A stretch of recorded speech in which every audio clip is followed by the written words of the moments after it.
1914-yili Birinchi Dunyo urushi mezgilida Angliya dunyo bo'yicha tunji uchquchisiz aeroplan yasab chiqqan. Bu aeroplanni uchquchi haydamay simsiz telegraf mashg'ulot qilgan. Hamda u dushman tarafdan ma'lum bir nishon rayonidan havo bo'shligiga uchib berib, kichik aeroplandagi bombani tashlay olgan. Shunga uningga yana ucha oladigan bomba deb nom berilgan. Hamda dunyodagi harbiy uchquchisiz aeroplan tarixining muqaddimasini ochgan deb qaralgan. Chunki ko'p yillar o'tib ketdi. Hozir yana qandoq bir qadar yomon harbiy uchquchisiz aeroplanlar paydo bo'ldi. Bu mazmunda ko'pchilikka Amerikaning RQ-4 yer shari burkuti nomli odamsiz razvedka aeroplanlarini tunishtirib o'tamiz. Biz oldi bilan uning shakliga qarab boqayli. Qanot uzunligi 35 metr, uzunligi 13 metr, egizligi 4.62 metr, eng yuqori uchish sur'ati 644 km, soatiga 25 ming km atrofida yo'l yura oladi. Aeroplandagi yiqilg'i 7 tonnadan oshadi. 36 soat qit'alararo ucha oladi. 20 ming metr egizlikda ucha oladi. U yer yuzidagi har xil boshqarilgan bomba va avtomobillarning tipi, hatto to'pni aniq farqlantira oladi. U navbatda dunyo bo'yicha saplangan uchquchisiz aeroplanning o'lchami va eg'irligi eng chong hisoblanadi.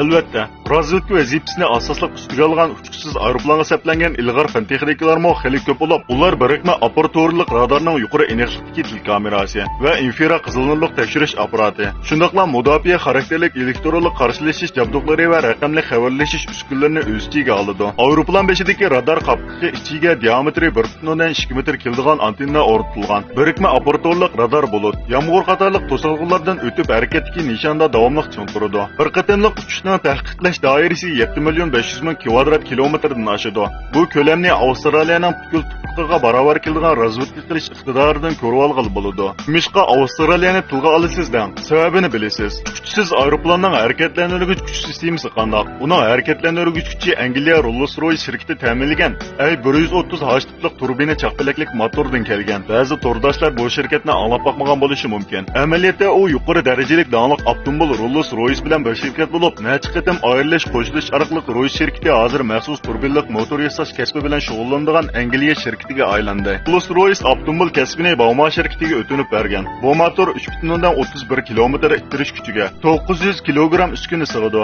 Agar bir quromiga yetgan odamning 90 kilogrammi bo'yicha hisoblasak, 10 odamni tortib chiqqila bo'ladi. Uning harakatlantirgich kuchini intayin kuchli deyishga bo'ladi.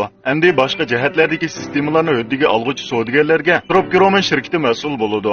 Aeroplan qanoti qismini Water aeroplan sanoati shirkati mas'ul bo'lib yasaydi. Quyruq qanoti qismini Qutb nuri uchish ilmiy shirkati mas'ul bo'lib ta'minlaydi. Uchish qo'nish jihozsi qismini Kanadadagi Herokis Sweeten shirkati ta'minlaydi. Senzor sistemasi va yer yuzi punkti Lishin shirkati ta'minlaydi. Aloqalash sistemasini Ilsan xabarlashish shirkati ta'minlaydi. Sonliq ma'lumot zanjiri jihatda Lockheed Martin shirkati ta'minlaydi. Amerikaning Boeing 787 belgilik aeroplaniga o'xshash bu uchquchisiz aeroplanimo yer charlashning mas'uli. Setish bahasi jihatda hozirgi amaliy yasash tannarxiga tadqiq qilib etish tannarxini qo'shganda 123 million 200 ming dollarga yetadi. Hamda uning gavdasi alyumin qatishmasining qanotiga karbon taloliq material ishlatildi. Bu karbon taloliq material to'g'risida gap bo'lganda men ilgari Elon Muskning Mars planini tunishtirgan sin ko'rinishida mundaq degan. Karbon talosi nihoyat munavvar material, lekin bahasi bak yuqori bo'lg'achqa yangidan yasalgan olam kemisini bevosita tatlashmas holatda tanlagan. Burada aytilgan RQ-4 yer shari burkutining eng yeri uning yuksak aqliy iqtidorli mustaqil sistemasi bo'lib, u uchishdan qo'nishchi bo'lgan butkul uchish jarayonini avtomatik o'rinlay oladi. Hamda GPS yer shari o'rin belgilash sistemasi orqali mustaqil yo'l boshlay oladi. U ilib mangan alohida yuqori iqtidorli radar kecha-kunduz vazifa ijro qilib qolmay, yana nachar havo rayiga jang e'lon qilib, yer yuzini nazorat qila oladi. Shundoq deyishga bo'ladiki, sirtki jang maydoni muhitiga texmo oson moslashish bilan bir vaqtda 20 ming metr egiz havo bo'shligida radar va infraqizil qizilnurlik tekshirish uskunalari orqali yer yuzining diametri aran 0.3 metr keladigan jismlarni farqlantira oladi.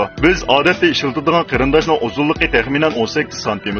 Ikkisini bir-biriga ulab yasasa uzunligi uning farqlantirish o'lchamiga barobar bo'ladi. Buni oddiy ko'z bilan tasvirlasak bo'lmaydi. U xuddi bo'shliqdagi kuzatkichga o'xshash yer yuzidagi jismlarning har bir harakatini ko'rsata oladi. Undan keyin askarlarning hammasi jang maydoniga bormaydigan bo'lishi, tog' o'nkiriga yushunib olmasimi har xil uchquchisiz aeroplanni o'zgartirib, xuddi o'yin o'ynagandek jang qiladigan bo'lishi mumkin. 2000-yildan keyin portilgan har qatimli qisman urushlarda turli odamsiz qurol yarog'larning keng ko'lamda ishlatilishi yangi asr jang maydonidagi bir cho'ng alohidalikka aylandi. Buning ustiga qurol yarog'larning hammasi mustaqil sun'iy aqliy iqtidor sistemasiga ega bo'lishi mumkin. Bu sistema tilga ilinsa fantaziyalik filmlarni tamomlovchilarning ichida yuksak mustaqillikka ega sun'iy aqliy iqtidor qo'mondonlik kontrol sistemasi osmon to'ri borligi esimizga keladi. Osmon to'ri qanchalik qaltis? U Amerika armiyasining quruqliq dengiz havo armiyalari hatto qit'alararo uchadigan traktoriyalik boshqarilgan bombadan odamsiz urush aeroplanig'icha hamda barliq qurol jabduqlarni kontrol qilish huquqini bevosita o'tkaza oladi. Shuning bilan bir vaqtda yana urush harakatidagi ko'plagan murakkab va nozik xizmatlarni bartaraf qila oladi. Masalan, dushman taraf osmon to'g'riga tajovuz qilsa-mu, o'z oldiga qaytarma zarba beradi. Albatta, u faqat ilmiy fantaziyalik filmdagi faraz xolos. Hozir vazifa o'tayotgan har xil odamsiz qo'ral jaduqlarning iqtidori qo'mondonlik qilish, turib qilish usuli va urush qilishda ishlatish jihatda nihoyat zo'r darajada odamlarning kontrol qilishiga tayinadi. Ammo nisbatan mustaqil, o'ziga o'zi xo'ja bo'lgan urush qilish harakatini ijro qila olmaydi. Lekin hozirgi fan texnika taraqqiyot saviyasi bilan oz deganda belgilik asosiy qatlamda kishilarga kelgusidagi odamsiz urushning mumkinchilikni ko'rsatib qo'ymoqda. Lekin tegakdan aytganda yana urush yuz bermasligini, odam o'lish, yaralish ahvolini ko'rinmasligini umid qilamiz. Bizmullar mushada yaqlashdi. Yoqtirgan bo'lsangiz, avastidagi xanzuchi e'lonni chekib qo'ying. O'zingiz qiziqadigan temalarni inkasronda qoldirishni unutmang. Biz kelarki sonda tayyorlaymiz.